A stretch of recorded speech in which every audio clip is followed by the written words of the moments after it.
Okay, let's get started. This morning I had a conversation with the head of ERCOT. In fact, he called me this morning to let me know that they had given the green light to the energy providers to restore all of the power outages from Monday, with some exceptions. For example, if a transformer blew, of course, that they had to work on that. But he did indicate to me this morning that they had brought on more generation, more power, and that those power outages will be restored. Now, let me say this. It's still a somewhat uncertain sort of situation. And what I mean by that, they have brought on a lot of generation very quickly. That doesn't mean that there won't continue to be some power outages. Certainly may not last as long. And then there may be some instances in which they still may say to a Centerport or an Encore that they may have to shed some power. But at least the situation is much better today than it was yesterday. And then this morning I had to talk with Dave Lazar, the president of Centerport, and Kenny Mercado is here as well, which says, and he indicated that they are in a much better position, and I'm going to let Kenny follow up on that. But the point is, where yesterday there were 1.3 customers in the Houston region, Centerpoint service area without power, today that number is significantly less. I still would encourage people to conserve on their energy, to be very careful about that. We're still going to be in this period of time for a few more days. With respect to the water pressure, I am pleased to say that today things have improved. The water pressure has increased. The bottled water notice was given when the water pressure falls below 20% PSI. That water pressure now in the city of Houston is above 20, but the bottled water notice remains in effect. So we're still working to build up the water pressure. Hopefully, many people, businesses throughout the city is experiencing better water pressure. The hospital's water pressure is much better today than on yesterday. The pressure in the jails, for example, is much better as of last night than it was the earlier part of the day, and that should continue to improve. So I certainly want to thank Director Carol Haddock and her team for working all throughout the night. We brought on more generators to augment our power source. And so things are starting to improve. Now, we still have a way to go. Let me just say that. Things are improving, but for some people, they still may have problems flushing their commodes. But the goal is to continue to add to build on that pressure, to stabilize it, which means I'm going to continue to ask people to conserve on their water usage. And what I mean by that, if water pressure is up in your home, for example, don't just go out and start washing a lot of clothes and all of that, because we still need to enhance the water pressure and to build it up and then to stabilize it. And so at the end of the day, you may say, okay, so what does that mean? Do we still have to boil water? The answer is yes, because it takes some time to really stabilize it. And then once it has stabilized, it's above 20 in terms of the pressure. It needs to be right around 35, really, 35. And we don't anticipate that taking place until tomorrow. Then we have to take samples and send those samples to the Texas Commission on Environmental Quality, TCEQ. And then we have to wait about 24 hours before we do that. So we're still looking at sometime probably at the best, I would say Sunday, but I'm just going to say Monday. So we'll still be in this boil water status probably until about Sunday or Monday. I just want to say that so that you will know. And so if you have power, boil that water, and then you can use it. If you don't have power, then it's the bottled water. And I know, talking to the grocers, that they've gone out and they're restocking their shelves with more water. And at the same time, We are working to provide water to people, to families who may not be able to afford it. For example, in talking with Pepsi, we have asked them to send to Mattress Mac Gallery Furniture 10 pallets, and those 10 pallets of bottled water are already en route to Mattress Mac. And I want to thank Jim McInville, Mattress Mac, for just being a tremendous partner with the city of Houston.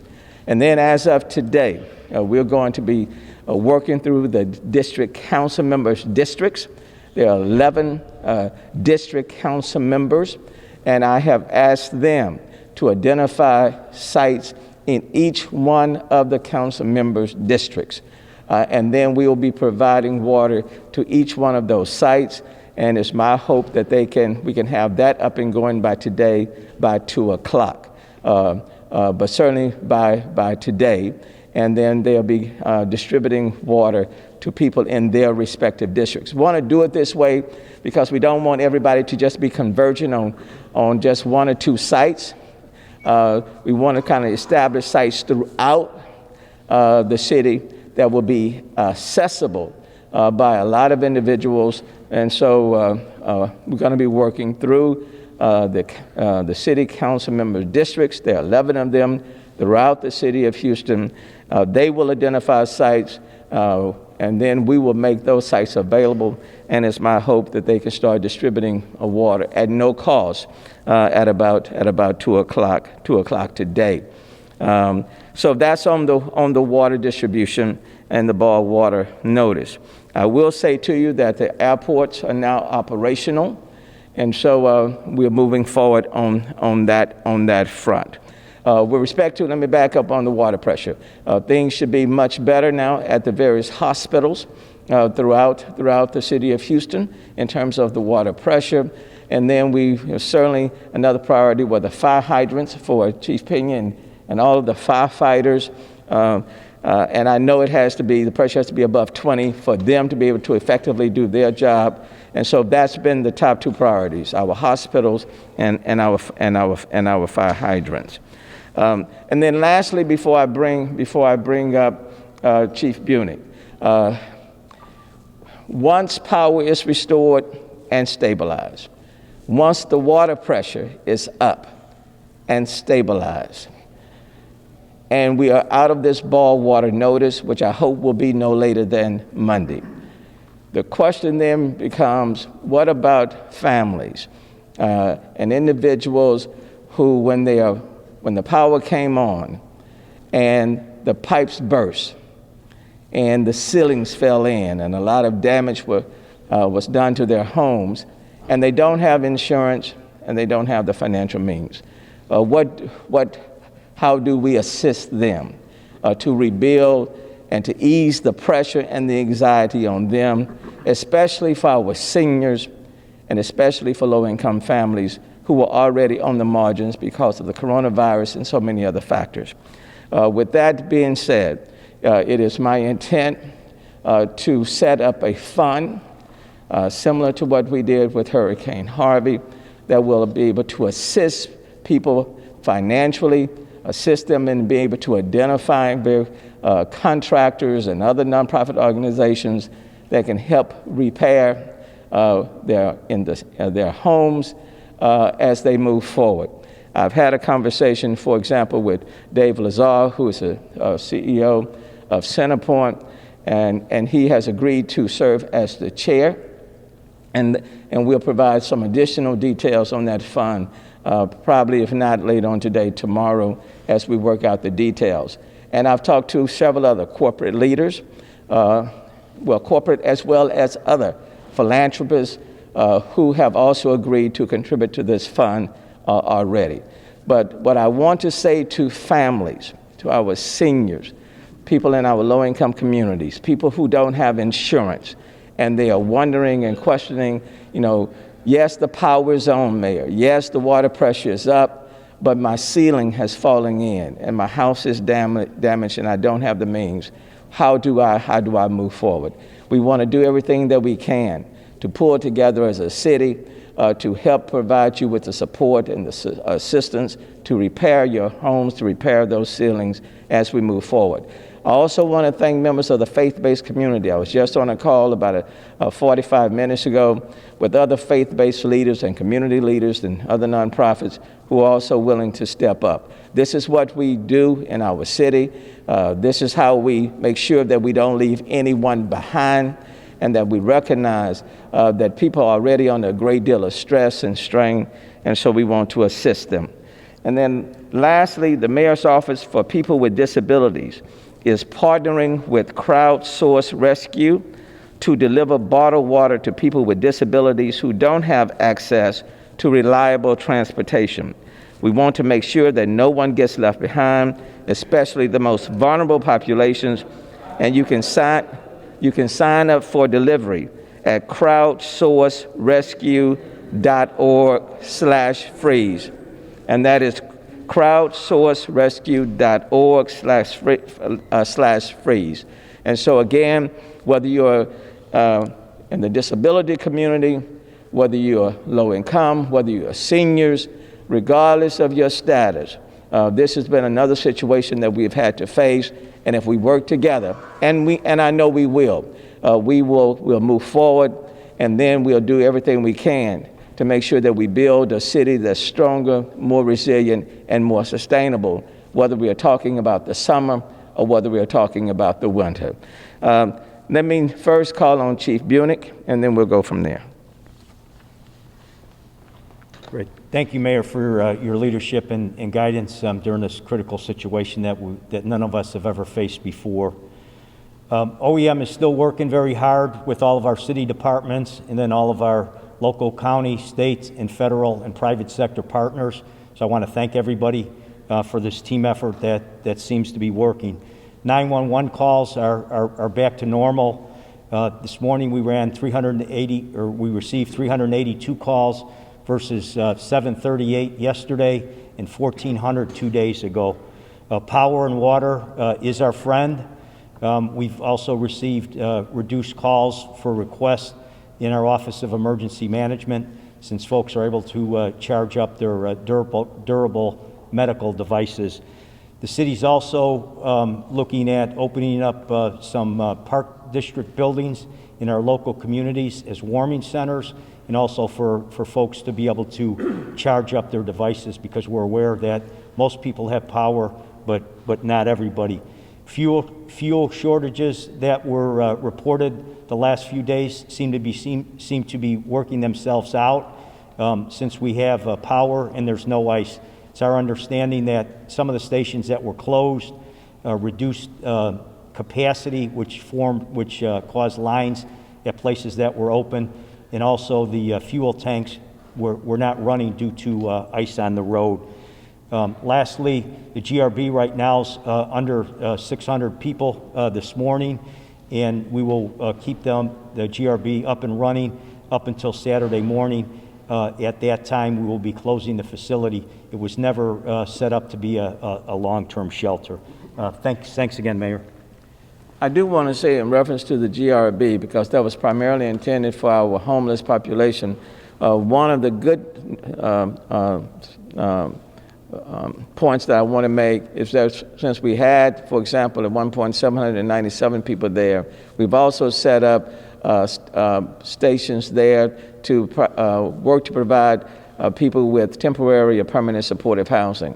And I do believe that some people have taken advantage of that, and in those cases, they won't be returning to our streets, but will be placed in a better situation. So I certainly want to make mention of that. Let me first turn now to Director Haddock from Public Works. Thank you, Mayor. Thank you for your leadership through this and your challenge to our team to bring this situation to a resolution as soon as possible. First, I want to start by reminding everybody that the city does remain in a boil water notice. We must advise you to boil your water prior to consumption in activities such as washing your hands or face and brushing your teeth. That really is important to keep your health and safety as we go through this. But I also want to start off with some good news. We started yesterday hoping that by the end of the day yesterday we would be where we are this morning. Yesterday we started the day making about 350 million gallons of water that we, producing about 350 million gallons of water that we put into the system. And by the end of the day, we were up to about 450 million gallons of water that we put into the system. But that was still not meeting the demands that we were having. We were at 18 PSI average across the city at the end of the day yesterday. Overnight, we put our energy and our focus, and as the mayor mentioned, we brought in generators, additional generators. We had one of our contractors bring in 5 generators between 8 and midnight last night, and got 4 more water wells and water well stations back up online. As of this morning, we're actually producing over 525 million gallons of water that are being put into the system and into the storage tanks. Doing this has allowed us to initiate a process to start citywide pressure increases. Our system has surface water treatment plants way on the east side of town. We have repump stations that kind of go right through the center of town. And then on the west side of town, we have our well fields and our stations out there that combine that water. It takes all 3 of those to keep our system pressurized.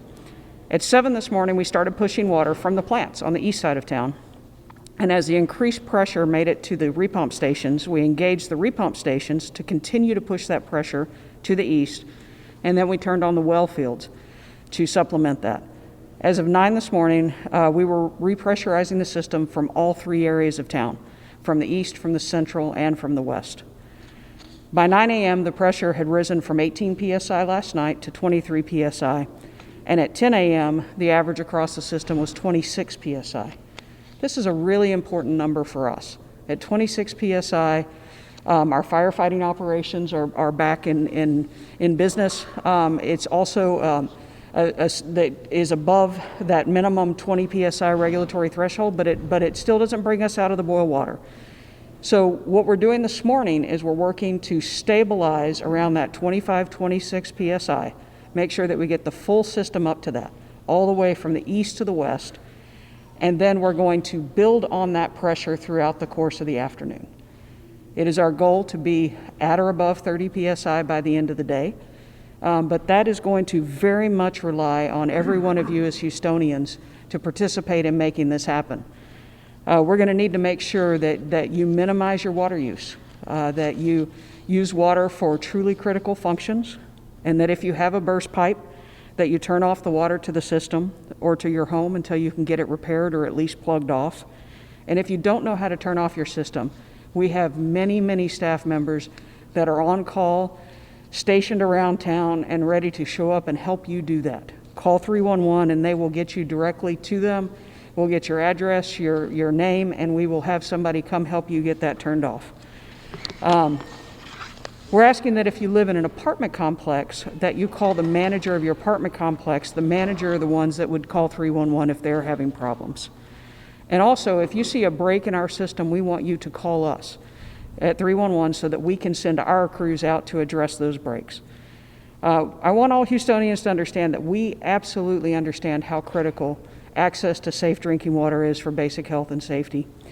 And the pressures in the system not only serve your homes, but they also serve critical firefighting ability. And so it's really important that we as a city, once again, we ask you to come together on everything that attacks the city of Houston, and Houstonians stand up every single time. We ask you to take the precautions to help us keep the system stable and continue to build pressures so that we can achieve that goal of getting out of this boil water notice by Monday. Thank you.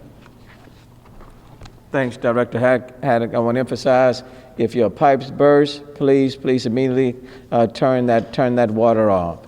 And if by chance you see water coming from someone's home, especially if people are not at home, please notify us so that we can assist. That's very, very important.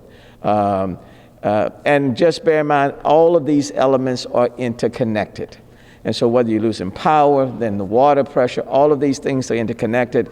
I do want to mention and acknowledge on yesterday, for example, the Parks and Rec Department, along with the Fire Department, Public Works and others, did help to provide water to some of our hospitals for their chillers. So I certainly want to thank that collaborative effort from all of the various departments. Let me bring up Chief Pena from the Fire Department. Thank you, Mayor, and thank you for your steady hand during these challenging times. This has been quite an experience, and we've learned so much hard and fast in these difficult times. But as was exemplified by crowdsourced rescues stepping up, I think good neighbors, good friends, good people make the city of Houston a pretty okay place to be. So we'll get through this one step at a time. Before I get into my report, I also want to stress that over the next several days, as the pipes start to thaw out, you will find leaks in your homes. Know how to shut off the water supply from the meter at your home. If you don't know how to do this, call 311. We will, and Public Works will work to get somebody out there to show you exactly how to do that. One other recommendation is if your pipes are frozen, don't leave the faucet on. That when they start thawing out, that just makes the problem worse when the water starts to overflow in the basins. So leave your water faucet closed until those pipes are thawed out appropriately. For the Houston Fire Department, we're operational, but the system does continue to be stressed. We've run an average of about 3,000 calls for service per day. So our firefighters are out there, day and night, and they're working extra hours. We had over 250 calls for carbon monoxide in the last 3 days. Over 250 calls, 17 just last night. Again, we've been stressing this point. I know people are taking whatever necessary steps they believe they need to in order to stay warm, but do not bring charcoal grills, propane heaters, generators inside your home. Do not run your vehicle inside your garage with the doors, even with the doors open. That's very dangerous, and it can accumulate carbon monoxide. It does not take much for those levels to be lethal. Headaches, nausea, vomiting, dizziness, confusion, those are all signs of carbon monoxide poisoning. If you have or are exhibiting these signs, step outside, call 911 if you need to get a medical evaluation, okay? It's very important. Again, over 250 calls for carbon monoxide poisoning over the last 3 days. 17 of those came last night, and sadly, we've had 2 fatalities here in the city of Houston. So again, we want to stress this point because it is an issue. We've also responded to over 60 structure fires over the last 3 days, and so the system has been really, really busy. I want to thank our partners at Public Works for all the work that they're doing to try to get the pressures back up in the hydrants, and for the mayor for pushing the ask to get that system stabilized, because it is a concern for us. It is a safety concern. Until that infrastructure gets stabilized, please be mindful of what you're doing. Please be mindful of the steps that you're taking to try to stay warm, because you're unnecessarily exposing yourself to danger. We're working with 311 and SETRAC for those individuals that are on home oxygen, home O2. If they need their bottles replaced, call 311. 311, and working through SETRAC, our state partners, we will ensure that those bottles are exchanged. I think that's my report at this time, Mayor. Thank you. And let me emphasize, if it's a dire emergency, if it's an emergency and you need to call 311 or call EMS, I understand that, please do so.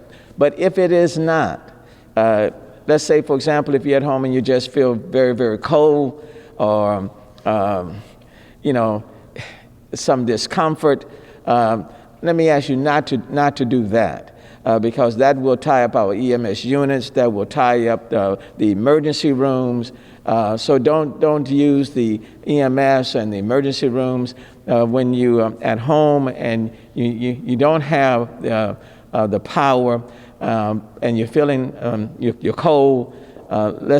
Please exercise. I just want you to exercise some good judgment, okay? But if in fact it is an emergency, then please call on us, and then we will respond. Now let me call on Assistant Chief Edwards, HPD. Thank you, Mayor, and let me echo again how much we appreciate your leadership, Chief Pena, and Chief Unic, Carol Haddock, and Rick with CenterPoint. Thank you so much for everything y'all are doing to work hard for the citizens of Houston. Just want to give a quick update with regard to our numbers. HPD, since the weather incident has occurred, we've had a total of 1,077 accidents that have been reported, and we've towed 61 vehicles, aside from the accidents, just for things like abandoned vehicles, broken down vehicles and such. At the time of 11 o'clock, we had calls for service holding of 45, no code 1s, no code 2s, and the code 3s and other calls. And so we're managing the call load very well. We did see an increase of calls the second day of the event, but those have come back down, and we're able to address those with the streets clearing up. We have only the one fatal accident. That's a testament to how good everybody out in the community has been doing with driving through all these conditions, and that happened the very first night. We have had some weather-related deaths that have been reported to us. We've had 4 with the carbon monoxide poisoning, a couple the first night, and then we had a couple yesterday. We still have our police stations with no water, but we are all back up on power. So thank you, CenterPoint, for making that happen. And we're just like the rest of y'all. We're dealing with the same issues with the water. So it's, all I would ask is some of your neighbors may still be gone. If you happen to see water leaking, please shut that off on the outside. And we have our officers out there reporting water leaks as well, because the quicker we get these things shut off, we can get that water pressure back up. We do have the shelters going. We do have some officers at the shelters. We have some of our officers out visiting with some of the youth that are out there at the shelters and just engaging with them. And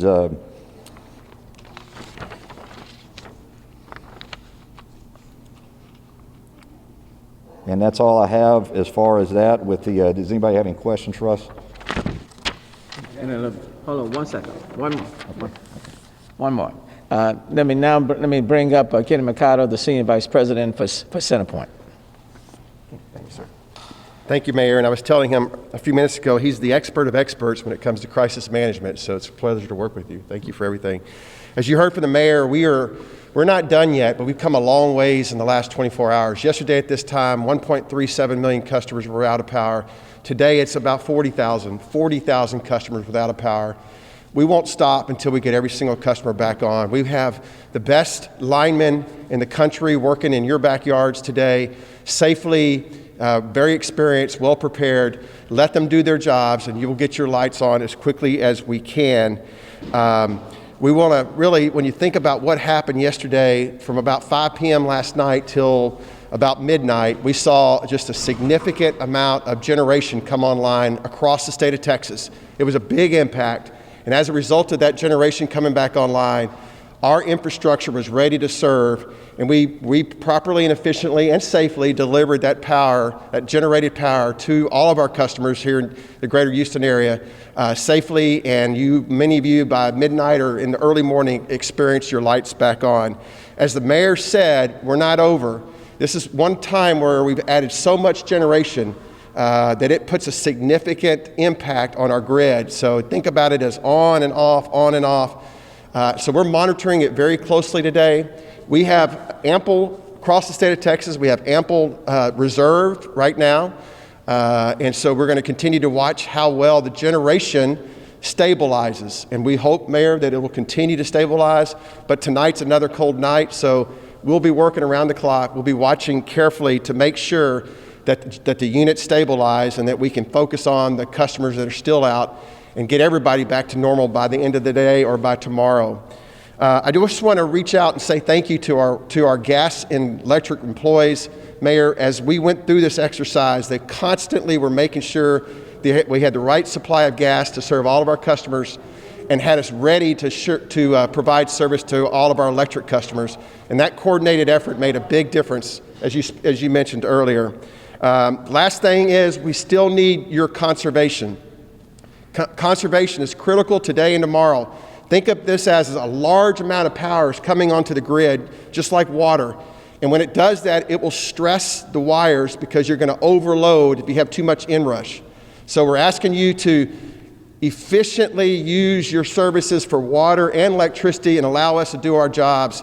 And we'll get back together here in the next 2 days. So thank you for your endurance, and we look forward to continuing to work with you till we finish up the event. Thank you very much. Thanks, Kenny. And then in closing, then we'll take questions as the power returns and as the water pressure builds up and increases. What I am concerned with is these pipes bursting throughout the city.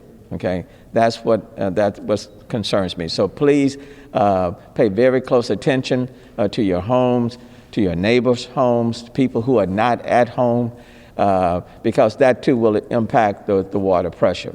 And then at the same time, we want to make sure, again, that we're going to do everything we can to assist people who don't have insurance, may not have the financial means, to help them to repair their homes. That's what we do in the city. Having said that, one last thing. Be very careful with people who are knocking at your doors offering to repair your home, okay?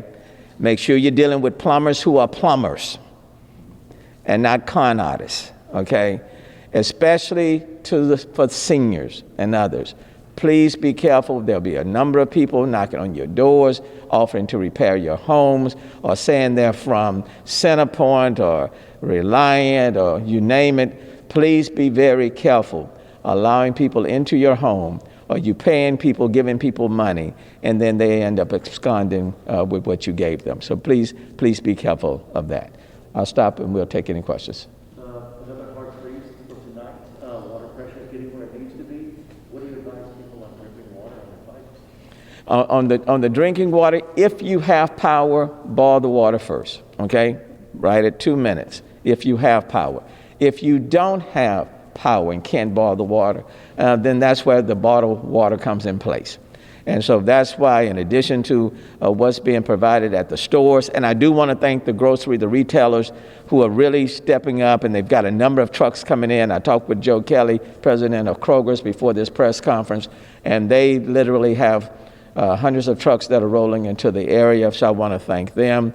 And then we're going to do our very best to distribute as much water without cost throughout our city to those families, those individuals who can't afford it, and we're going to try to make that available. So, and again, the plan is to use each one of our city council districts that will cover the whole city, and we'll make it as accessible. We'll set those venues up, and then we'll constantly try to replenish so we can keep it going. I mean, we're going to be in this status in terms of bottled water probably, let me just say conservatively, let me say Monday. If it's before, we come out of before, great, but let's say Monday. So we're going to need to continue to boil that water or to use bottled water. Can we add to that? Yes, come on. Director Haddock. So I do want to add to that. So that's about the use of water in your home.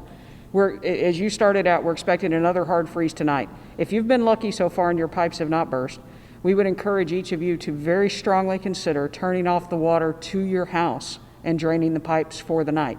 You can turn it back on in the morning. So this evening before you go to sleep, go out and turn that main turn-off off, turn some faucets on so your pipes drain. They can't burst if there's no water in them to freeze. So if you've been lucky so far and you have not had your pipes burst, I would highly encourage you to drain the water from the pipes in your house so that you do not have that happen to you as well. That's a good point. And that's a good point, Carol. Yeah. Some of the other questions, you've answered most of them. Is FEMA going to be stepping in to help out with any of these things happening? We're certainly going to be making some requests on FEMA. I was talking with the mayor of San Antonio, who's also in a similar status with the city of Houston. Well, all of the cities across the state, and then we're going to joint co-author letters to FEMA asking for additional support, additional water supplies, and there are some additional trucks that should be arriving from FEMA, so we anticipated that. I want to certainly acknowledge Congresswoman Sheila Jackson-Lee for helping and making those calls on FEMA, and then recognizing that so many families are going to be in need of repairs to their home. we're going to be making a request on FEMA and others for some federal assistance for them. We are under an emergency order, both the city, the county, the state, and as well as the feds. So whatever additional resources we can get to assist people, we intend to do that. But a number of mayors, for example, throughout the state are going to be signing letters to FEMA and to the feds for additional support. Will we see any continued rolling blackouts kind of moving around? Kenny will probably be the best one to answer that. Yes, sir. Right now, we feel reasonably comfortable. I just talked to the leaders at ERCOT about an hour ago. We're bringing on some more big generation, and the bigger units, the more stability. It's really that simple. And there's more units online right now than we've had online since Sunday, so the frequency also helps. The grid looks great, and we've been working so hard to keep it stable. We're pretty good at it now. However, tonight's a freezing night, and all of our activities have occurred at nighttime while people are sleeping. We're going to monitor everything tonight and tomorrow night, and we're hopeful, it's a lot of new units have been put back in the system, that they stabilize and that they stay in the system. If that doesn't happen, then simply put, we're going to go right back to either small to medium or large curtailment, but hopefully we can do it and rotate it and keep it as simple as possible and make the duration as short as possible. Last question, and every station was asking about it.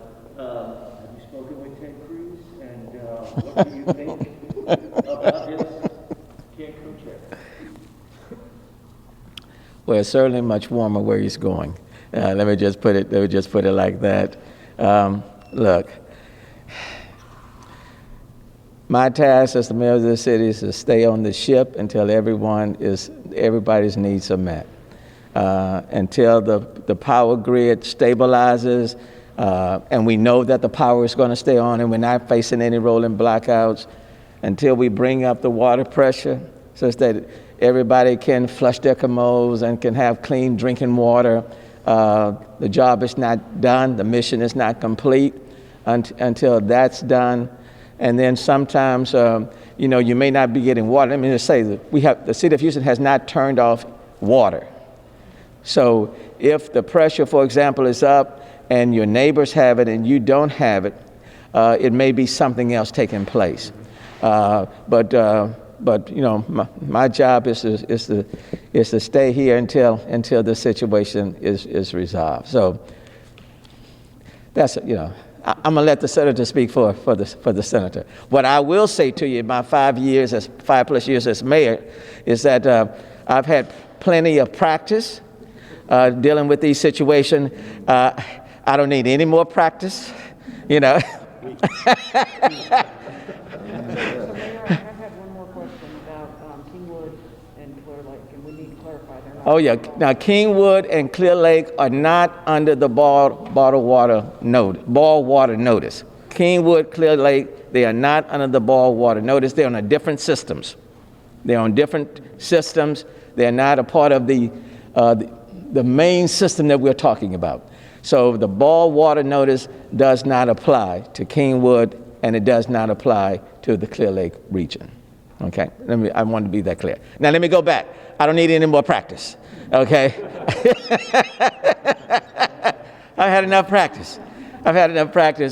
But I will say, the resilience of the people in this city is amazing, and how people come together is amazing. So I can't thank all of the parties. There are a whole lot of people who've stepped up, a lot of companies and corporate execs and businesses who have stepped up, several people who have called this morning who have offered support for the fund that we intend to establish.